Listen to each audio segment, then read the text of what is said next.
చిన్నరాణి గారు, కాబోయే రాణిగారికి మిఠాయి తినిపించండి. కొంచెం జాగ్రత్తగా. ఈసారి మళ్ళీ అపశకునాలు రాకూడదు. అలాగే.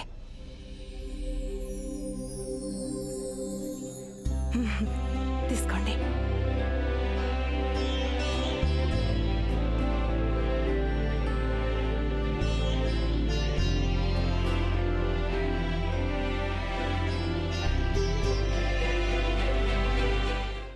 రాజకుటుంబాల్లో మిఠాయి తినిపించే సంప్రదాయం అయితే ఉంది, కానీ మంచినీళ్ళు కావాలా అని అడిగే తీరిక ఎవ్వరికీ లేదు.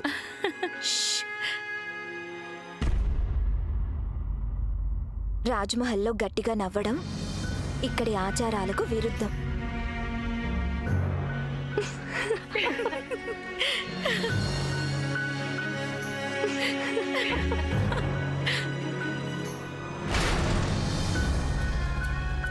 రాజ్మహల్లోకి సుస్వాగతం రాణి గాయత్రి.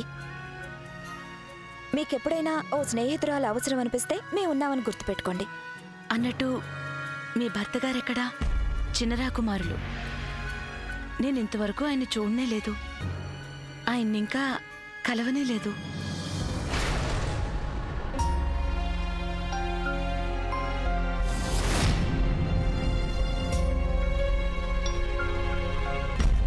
మేం కూడా మా భర్తని ఎప్పుడూ కలవనే లేదు.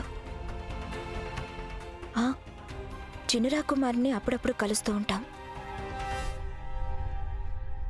రాజపురోహితులు గారు, మీరు దేని గురించో కంగారు పడుతున్నట్టున్నారు? రాజమాత, నిశ్చితార్థం రోజున అపశకునం ఎదురైంది. దీపం ఆరిపోవడం అపశకునం కాదని నమ్ముతున్నారా? అపశకునం ఎదురైందనుకుంటే దానికి ఏదైనా పరిహారం చూపండి. ఒకవేళ పరిహారం ఏది లేదనుకుంటే మౌనంగా ఉండండి. ఏది ఏమైనా సరే ఈ వివాహం ఆగకూడదు. స్వర్ణలేఖ గారు, మీ ఇద్దరికీ అప్పుడే మంచి స్నేహం కుదిరిందని మేము గమనించాం. ఇప్పుడు వీరికి ఈ రాజకుటుంబం కట్టుబాట్లు, ఇక్కడి ఆచారాలు నేర్పించే బాధ్యత కూడా మీరే వహించాలి. రాజకుటుంబ గౌరవం, ప్రతిష్ఠ, క్రమశిక్షణల గురించి మీరు వీరికి తప్పక తెలియజేయాలి.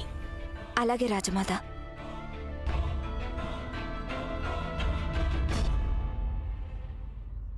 ఇక మాకు సెలవిప్పించండి రాజమాత, మేమిక బయలుదేరతాం. అరే, అప్పుడే వెళ్ళిపోతారా? మీరింకా భోజనం కూడా చేయలేదు. క్షమించాలి రాజమాత, కానీ మా సాంప్రదాయం ప్రకారం కూతురి అత్తారింట్లో మంచినీళ్లు కూడా తాగకూడదంటారు. సెలవిప్పించండి. సేట్ గారు,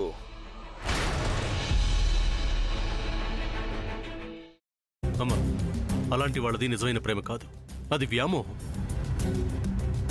ఎగ్జాక్ట్లీ చిన్నత్త, నిజంగా ప్రేమించుకున్న వాళ్ళు అలా చేయరు.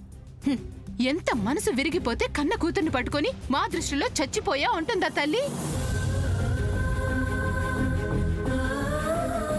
అది సరే అమ్మా, తన కూతురుతో తన మాట అనేటప్పుడు ఆమె మాటల్లో వ్యథ, కళ్ళల్లో బాధ గమనించావమ్మా? పెద్దబాబుకు బర్త్డే విషెస్ చెప్పు కూడా వెళ్ళాం కదా. ఊరికే ఎలా కాలిపోతుంది? మంట పెడితేనో పడితేనో తగలబడుతుంది.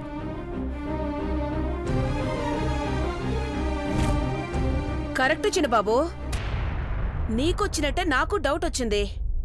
పార్వతే షర్టును తగలబెట్టిందనుకుంటా.